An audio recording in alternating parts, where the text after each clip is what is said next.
আমাদের নায়ক সামনে clan giant ইগলকে দেখা মাত্রই সঙ্গে সঙ্গে নিজের সাইট বের করে ফেলে এবং দ্রুত গ্যাদারিং ফোর্স স্কিল অ্যাক্টিভেট করে। বিশাল ইগলের দিকে তাকিয়ে সে বলে, মাত্র একটা লেভেল 85 ওয়ার্ল্ড বস, তাহলে তোকে আমি নিজ হাতে কেটে ফেলব। গ্যাদারিং ফোর্স স্কিল অ্যাক্টিভেট হওয়ার সঙ্গে সঙ্গে আমাদের নায়কের চারপাশে ভয়ঙ্কর শক্তি জমা হতে শুরু করে এবং তার মুখে গ্যাদারিং ফোর্সের প্রতীকও স্পষ্ট হয়ে ওঠে।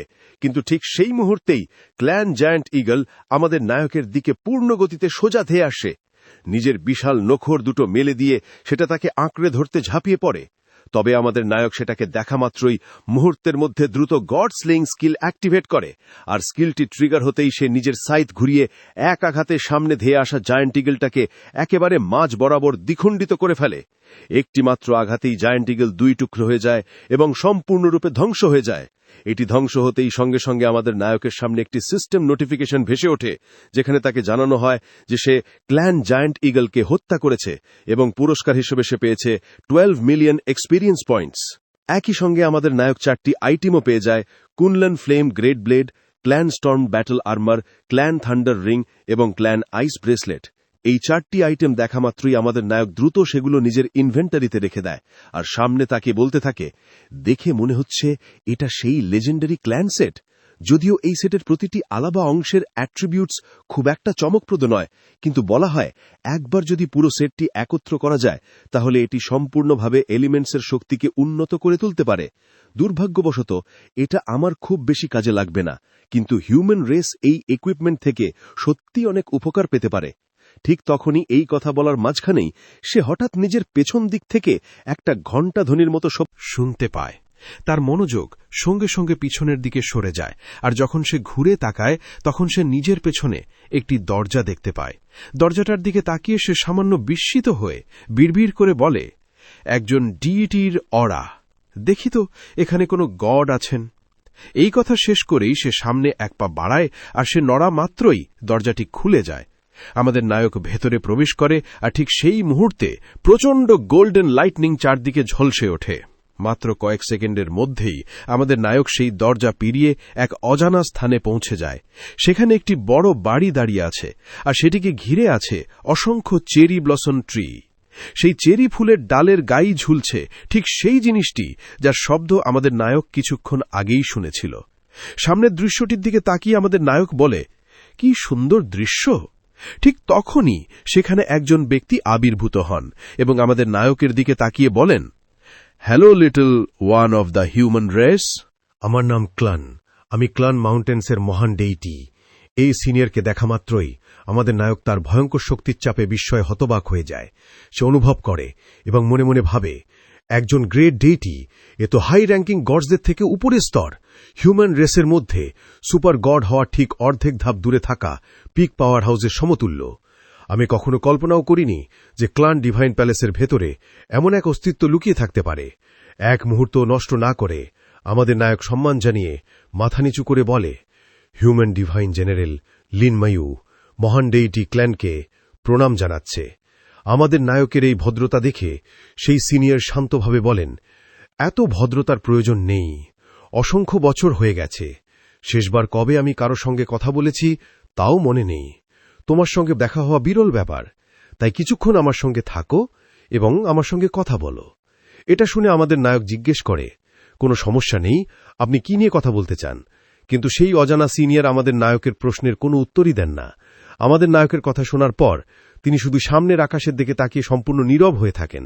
এই আচরণ দেখে আমাদের নায়ক বিস্ময়ে ভাবতে শুরু করে, এই মহান ডেইটি, উনি কি আমার কথা শুনলেন না, নাকি নিজের স্মৃতির ভেতরে হারিয়ে গেছেন? এমনটা ভেবে আমাদের নায়ক একটু বিষণ্ণ স্বরে সিনিয়রকে নরমভাবে বলে, সিনিয়র, সেই যুদ্ধটা নিশ্চয়ই খুব নিষ্ঠুর ছিল, তাই না? সিনিয়র এই কথা শোনা মাত্রই তার দৃষ্টি আমাদের নায়কের দিকে ঘুরে যায়। সে তার দিকে তাকিয়ে শান্ত কণ্ঠে বলে, তুমি কিছু বিষয় জানো, আমরা খুব বড় মূল্য দিয়েছি, আর এই পৃথিবীও খুব বড় মূল্য দিয়েছে। তারপর চেরি ফুলের ডালে ঝুলে থাকা ঘণ্টার মতো আর্টিফ্যাক্টটিকে স্পর্শ করে তিনি আবার বলেন, আমি জানি তোমার মনে অনেক প্রশ্ন আছে, কিন্তু এখনো তুমি এই বিষয়গুলো জানার যোগ্যতা অর্জন করনি। এটা শুনে আমাদের নায়ক গম্ভীর হয়ে জিজ্ঞেস করে, মহান ডিএটি, তাহলে এই বিষয়গুলো জানার যোগ্য হতে হলে কতটা শক্তি প্রয়োজন? এই প্রশ্ন শোনার পর সিনিয়র আমাদের নায়কের দিকে গম্ভীরভাবে তাকিয়ে শান্তস্বরে উত্তর দেন, যখন তুমি একটি ল আয়ত্ত করবে। একটি ল আয়ত্ত করা মানে সেটি হলো হাফ স্টেপ টু সুপার গডের স্তরে পৌঁছে যাওয়া। এটা শুনে আমাদের নায়ক বিভ্রান্ত, হতবাক এবং সামান্য অস্থির হয়ে পড়ে। তার প্রতিক্রিয়া দেখে সিনের হালকা হাসেন এবং বলেন, আমি অনেক শক্তিশালী অস্তিত্ব দেখেছি, কিন্তু লিটল ওয়ান, তুমিও বেশ অসাধারণ। তুমি ডানজেনের ফাইনাল ট্রায়াল পাস করেছ। আমি চাই তুমি আমাকে একটা কাজে সাহায্য করো। এ কথা শুনে আমাদের নায়ক একটু টেনশনে পড়ে এবং সামান্য নার্ভাস হলেও তবুও বলে, বলুন।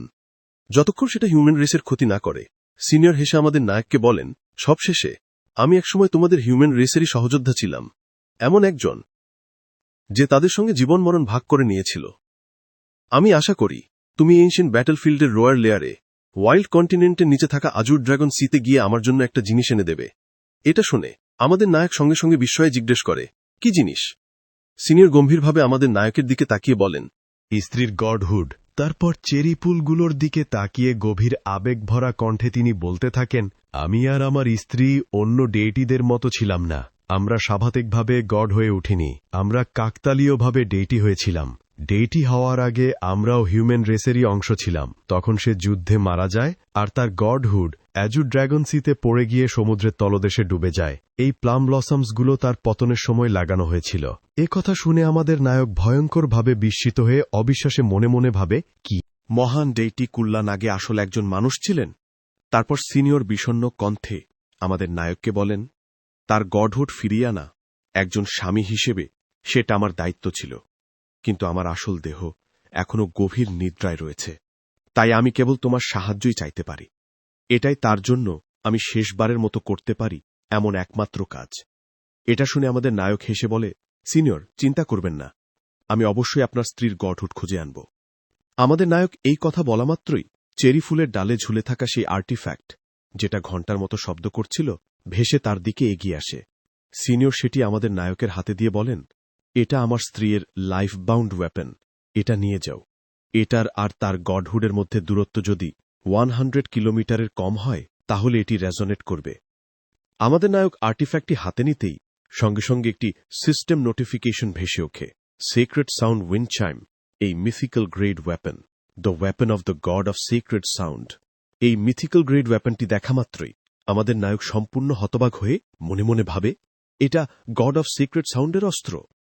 কিছুক্ষণ পর সিনিয়র প্যালেসের দরজা খুলে ভেতর থেকে কিছু ক্ল্যান স্নোগ্রাস বের করে আমাদের নায়কের হাতে দেন এবং বলেন, এগুলো তোমার পুরস্কার। আমার মনে হয় তুমি এগুলো আগেও দেখেছ। আমাদের নায়ক ক্লান স্নোগ্রাস দেখামাত্রই প্রবলভাবে বিস্মিত হয়ে যায়, কারণ প্যালেসের দরজার ওপারে রয়েছে বিপুল পরিমাণ ক্লান স্নোগ্রাস।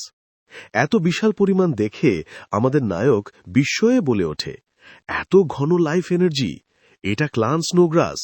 এত বেশি? এখানে তো অন্তত কয়েক 10,000 আছে, আর সেখানে একটা স্নোগ্রাস কিংও আছে।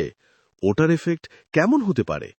এটা শুনে সিনিয়র মুচকি হেসে আমাদের নায়ককে বলেন, সাধারণ স্নোগ্রাস এখন আর তোমার ওপর কোনো প্রভাব ফেলবে না, কিন্তু ওই স্নোগ্রাস কিং, ওটা তোমার জন্যই।